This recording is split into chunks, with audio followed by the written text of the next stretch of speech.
Les comentaba que una de las causas que hace que la gente se vaya a las calles a protestar,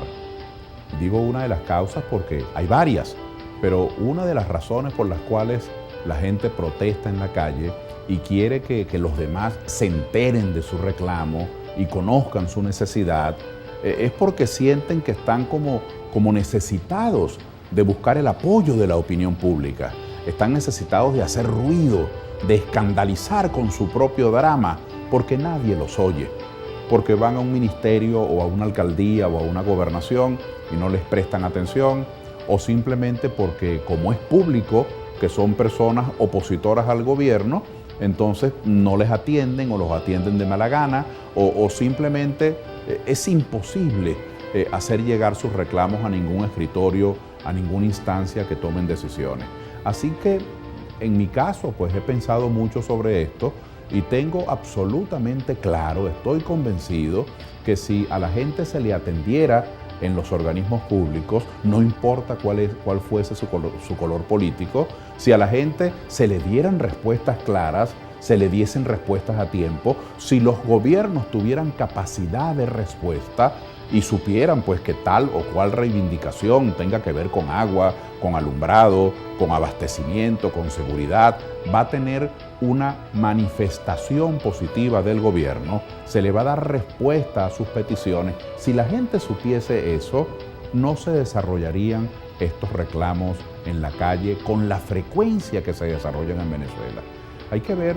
no tengo estadísticas sobre esto, pero es público y notorio, lo puede ver uno en cualquier periódico de cualquier ciudad del país o en cualquier televisora de cualquier ciudad del país, que día a día, todos los días, hay manifestaciones, hay reclamos, hay marchas, hay protestas. Muchas de ellas son políticas, pero otras no tienen representación o conducción política, son simplemente reclamos comunitarios. Pues bien, uno de esos reclamos fue la protesta estudiantil que aquí hemos analizado en otros programas. Y esa protesta estudiantil, que fue una protesta de calle, ha creado graves conflictos a la sociedad venezolana por la manera como el gobierno la ha tratado. En primer lugar, el gobierno ha atendido, el gobierno del presidente Maduro me refiero, ha atendido estas protestas de una manera contraria al sentido común y a la Constitución. Porque uno ve policías y uno ve a la Guardia Nacional con tanquetas, con armas largas, con fusiles de asalto, es decir, con un armamento que es más propio de una guerra que de conversar con unos ciudadanos que están reclamando y que lo están haciendo de forma pacífica. Es más, cuando estos organismos policiales y cuando la Guardia Nacional asiste con tal tipo de armamento, más bien esto sirve de provocación para que algunos sectores, porque no todos tienen el mismo temperamento ni la misma conducta, para que algunos sectores o individualidades que se sienten humillados, que se sienten agredidos con este armamento y que además en muchas ocasiones reciben bombas lacrimógenas, perdigonazos, palizas, golpizas públicas, bueno, eso hace también que mucha gente reaccione de manera violenta. Yo quiero desde aquí lamentar muchísimo esta forma violenta, esta manera agresiva, no solamente contra la Constitución y contra las leyes, sino además contra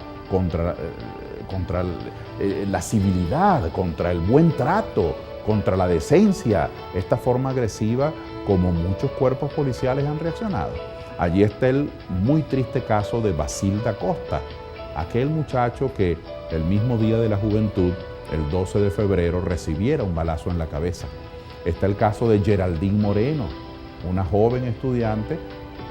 que recibió un disparo de perdigonazo a quemarropa en la cara, bueno, y falleció.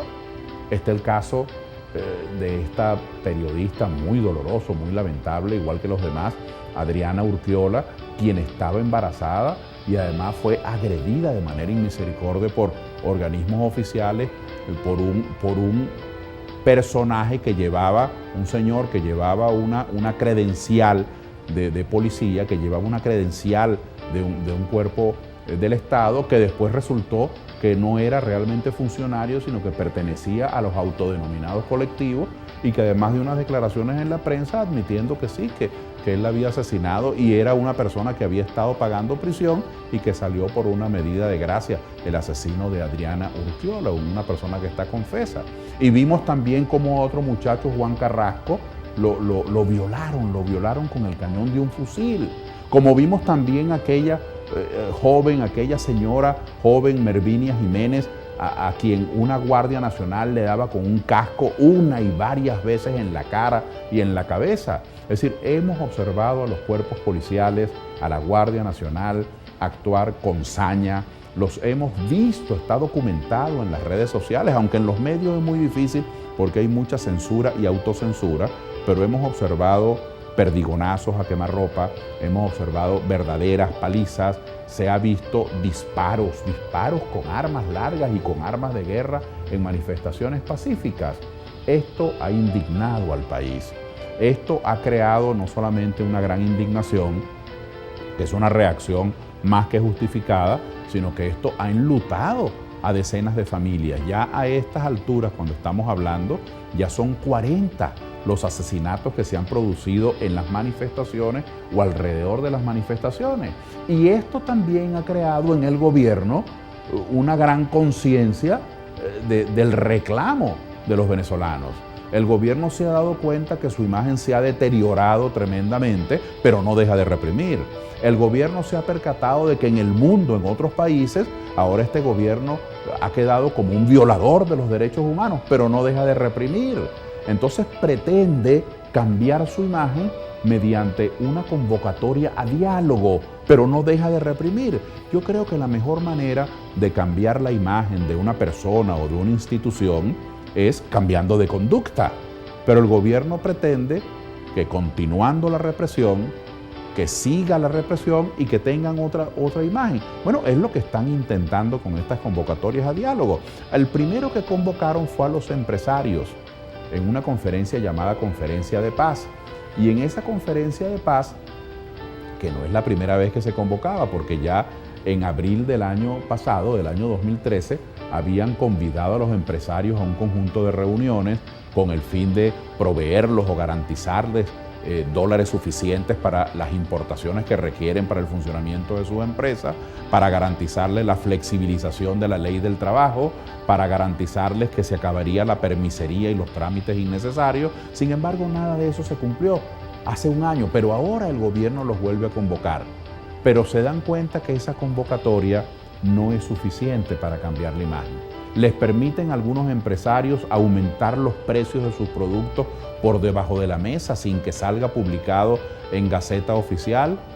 Hacen una modificación del sistema cambiario permitiendo el libre juego de la oferta y la demanda para que haya dólares para algunos rubros, para algunos productos,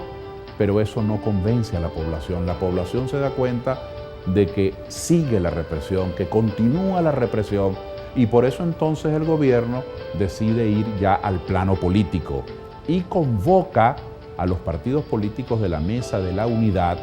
a dialogar sobre este tema. Yo quisiera en el próximo segmento analizar qué ha pasado con este encuentro entre los partidos políticos de la Mesa de la Unidad y el gobierno del presidente Maduro.